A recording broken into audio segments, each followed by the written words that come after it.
İkinci bölümle devam ediyoruz. Yakadan başlamış, yakayı ördükten sonra kollarımızı ve ön arka bedeni ayırmış. Daha sonra kollarımızın koltuk altına gelecek kadar olan kısmı istediğimiz uzunluğa geldiğinde ön ve arka bedeni yuvarlak şekilde misinalı şiş ile örmeye devam ederken kolları da şöyle iğne ile bir ip ile güzelce dizmiş ve bağlamıştım. Şu an şurada görüyorsunuz. Upuzun da bir ip geçirdim gecenin 5'inde aramamak için. Şimdi yeniden kolumu şişime diziyorum. İçindeyken diziyorum ben. Daha sonra ipi tek seferde çıkaracağım. Öyle tek tek çıkarayım diye uğraştığımda ilmek kaçırırım diye bir korku kaplıyor içimi. O yüzden böyle yapmaya karar verdim. Bu benim ilk yakadan başlayan ve etek ucunda biten, kolları olan ve hiç dikişi olmayan misinalı şişle örmüş olduğum bluzum. Modeli de biliyorsunuz, birçok yerde görmüşsünüzdür. Ben de 1-2 yıldır görüyorum ve hayranlıkla izliyordum nasıl yapılıyor acaba diye. Böyle kendi kendime bir şeyler deneyerek yapmaya çalıştım. Başarılı da sayılırım. Şu an kollar kaldı. Kolları da tekrar şişe diziyorum. Eksiltmelerim olacak. Tüm eksiltmeleri ve detayları kollarda anlatacağım. Ön ve arka bedende hiçbir şey yapmadan sadece koltuk altından koltuk altına güzelce şişimle örmeye devam ettim. Etek ucunda bir kıvrılmayan bölüm yaptım. Onun da detaylarını anlatacağım videoda ve kıvrılmayan bölümden sonra da istediğim uzunluğa gelince bedeni kestim.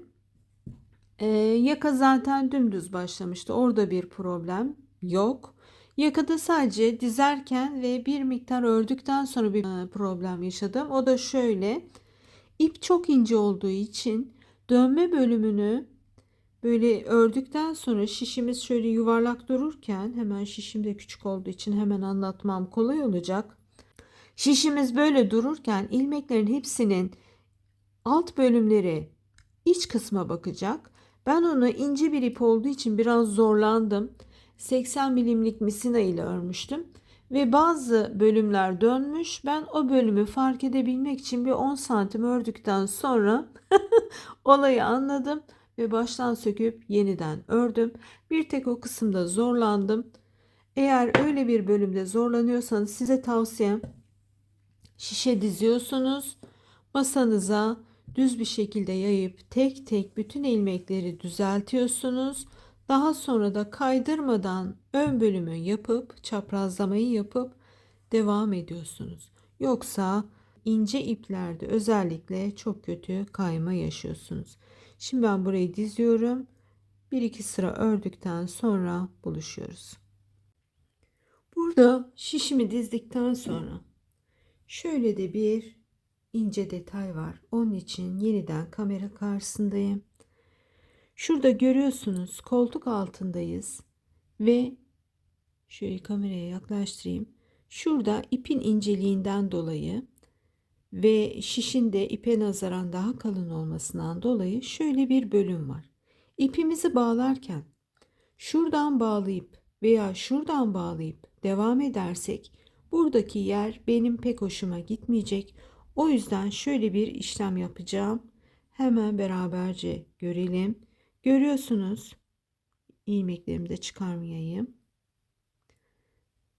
Şuradan ve şuradan aynı anda tığıma geçirdim ve burada ipimi de çekeceğim oradan ve bağlamayı orada yapmayı düşünüyorum. Şöyle görebiliyor musunuz acaba? Şimdi burada en azından oradaki gerilimi ve açılmayı ipimle bir nebze olsun topluyorum. Ördükten sonra zaten daha güzel toparlanacak. Şu an görebiliyor musunuz? Gayet güzel toparlandı. Ve burası koltuk altımız. Bu ipi sağdan veya soldan takmam gerekiyor örebilmek için.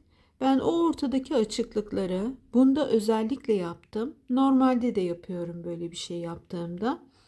Ama Bunu yaptığınızda daha güzel toplandığını söylemek istedim. Bu yüzden buradayım. Şimdi bir sıra, iki sıra örüyorum ve kol altlarında eksiltmelerimiz olacak. Eksiltmeleri de neden yapıyorum arkadaşlar? Ben şimdi burada bu kolu olduğu gibi örüp kol ağzını bitirdim, giydim ve hiç hoşuma gitmedi. Beğenmedim. Omuzdaki duruşu güzel, koltuk altına kadar gelişi güzel ama oradan sonrası bir boru gibi geldi bana. İp ince, tamam, dökümlü, hoş, güzel ama ben rahat edemedim. Eğer istiyorsanız öyle koltuk altından başlayarak kol ağzına kadar dümdüz gidebilirsiniz. Ama ben eksilteceğim. Eksiltmek isteyenler de koltuk altından dirseğe kadar ufak ufak eksiltmeler yapacak. Nasıl yaptığımı da gösteriyor olacağım. Birkaç sıra sonra buluşalım.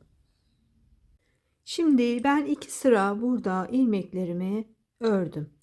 Benim burada 55 tane ilmeğim var. Kol evindeyim ve dümdüz indirmeyeceğim. Dümdüz indirdiğimde hoşuma giden bir genişlik olmadı. Eğer istiyorsanız tabii ki yapabilirsiniz. Şöyle de açarak diğer koldan size göstereyim. Şimdi biz şu an şuradayız. İki sıra ördüm. Kol altındayım. Buradayım. Buradan itibaren birer tane eksilterek şurası benim dirseğimin tam üstü. Dirseğime kadar birer tane eksilterek 15 tane ilmek eksilteceğim. Böylece benim 40 tane ilmeğim kalacak ve 35 ilmekle de dümdüz inerek kol ağzına kadar ineceğim ve devam edeceğiz. Şimdi ben şuradayım. Yaptığımız işlemi de hemen şöyle kısaca anlatmak istiyorum.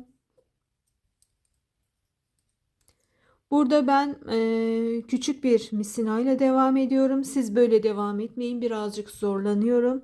Aslında ben buraya şu an 80 santimlik veya 60 santimlik bir misina taksam daha rahat edeceğim.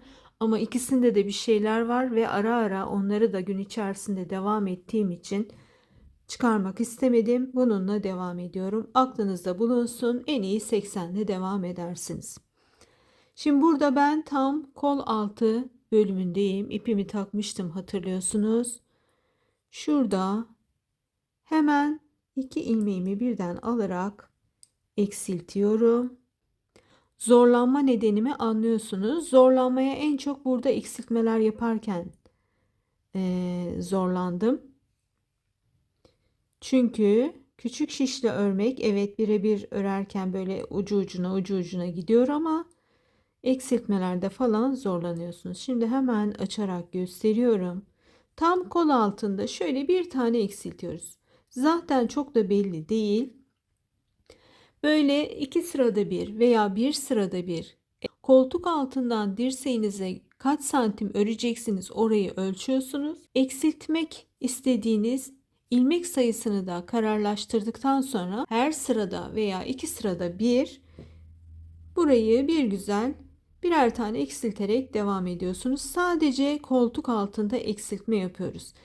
Bluz ne halde derseniz, beden yakadan başlayarak örülmüştü. Kolun bir tanesini bitirdim. Burada da artık son birkaç sıra bitiriyorum.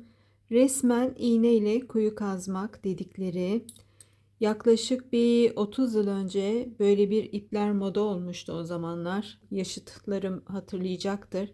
Böyle incecik iplerle süveterler modaydı. Ajurlu süveterler. Ve o zaman da örmüştüm ve bitene kadar yaz gelmişti. Allah'tan bunu yaz gelmeden bitirdim. Biraz ipin inceliği zorladı tabii ki. Alışmışım kalın iplerle örmeye. Ama sonuç çok güzel oldu gerçekten. Bakıp bakıp ay bunu nasıl örmüşler diye düşündüğüm bluzu örmek bana keyif verdi. Evet efendim, geldim bluzumun detaylarıyla karşımıza. O kadar basit bir bluzdu ki gerçekten şurada hemen açılımına bakın arkadaşlar. Görüyorsunuz, buradan başladık. Şişime dizdim. Yuvarlak bir şekilde, silindir bir şekilde öre öre yakayı bitirdim. Yakayı bitirince kolların buradan yandan çıkabilmesi için artışlar yaptık. Ve daha sonra şu noktalarda bir yerde kollarımızı ipime geçirdim.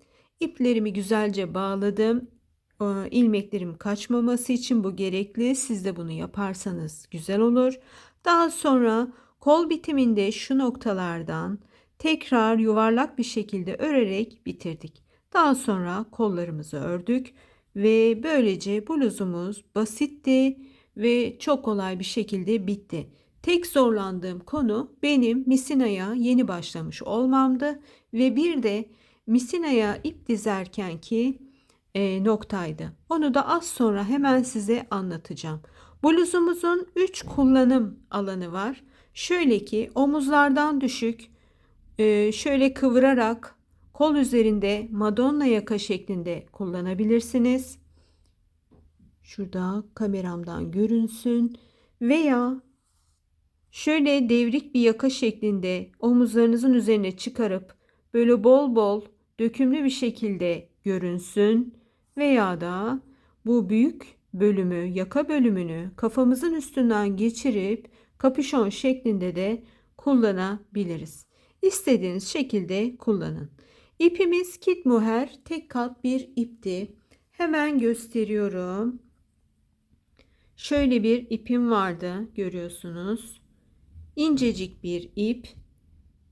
İnceliğini anlayabilmeniz için şişimi de hemen bulup geliyorum.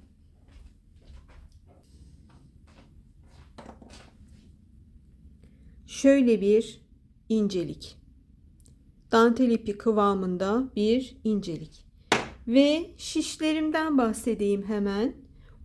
İpimi tek kat kullandım arkadaşlar. Markası yoktu. Yine gördüğünüz gibi bobin şeklinde gram ile aldım. Şişim yaka bölümünü, yani şu bölümü şuraya kadar 8 numara ile ördüm. Buradan sonrasını kollar ve bedenleri 7 numara şiş ile ördüm. Kilomuzda 65 gram ve bu kıyafetimiz 38-40 beden bir kızımıza yapıldı. Biraz da genç bir kızımıza yapıldığı için de ben beden kısmını uzun tutmadım. Tam belde bitiyor. İstediği zaman mesela şu modeli ve şu modeli kullandığı zaman göbek gözükebilecek bir detayı var. Şu modeli kullandığı zaman da tam belde biten bir modeli var. Eğer istiyorsanız bu bel kısmını uzatabilirsiniz. Eğer kalçanıza da uygun bir ölçünüz varsa. Yoksa da aralarda birkaç tane arttıra kalçanıza da uygun olabilir. Şişim ile anlatmak istediğim de şu arkadaşlar. Bu ip çok ince bir ip olduğu için şu an burada 2 katından gösteriyorum size.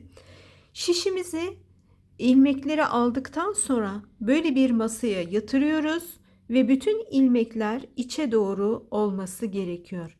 Daha sonra şu noktadan çaprazlama yaparak düzgün bir şekilde örgümüze devam etmemiz gerekiyor. Şimdi benim 100 küsür ilmeğim olduğu için ve ipim de daha ince olduğu için bir de ilk kez böyle bir şey örüyorum. Onun da tabii tecrübesizliği var.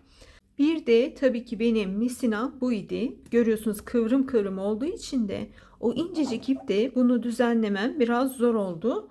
Bir tanesini maalesef gözden kaçırdığım için yaklaşık bir 15 sıra 15 santim ördükten sonra ben bir gariplik olduğunu fark ettim ve maalesef o kadar emeğimi sökmek zorunda kaldım. Siz de eğer böyle düzgünce dizdikten sonra masaya yatırıp tek tek kontrol edip daha sonra burada çaprazlama işlemini gerçekleştirirseniz bir problem çıkmadan çok kolay bir şekilde hızlıca örüp bitirebilirsiniz. Bu kadar bir kolay olan bluzumuz gayet şık, çok güzel oldu. Pofuduk pofuduk şöyle resmini de çekin, tutuyorum. Şuradan kilosunu falan da biraz büyüteyim. Resminizi çekiyorsanız şöyle bir görüntümüz var ve hemen bunu kenara alıyorum.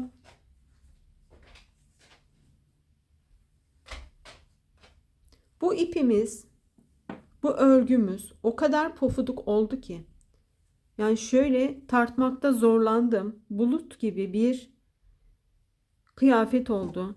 Bunun hırkalarını, şapkalarını, atkılarını, şallarını da yapabilirsiniz.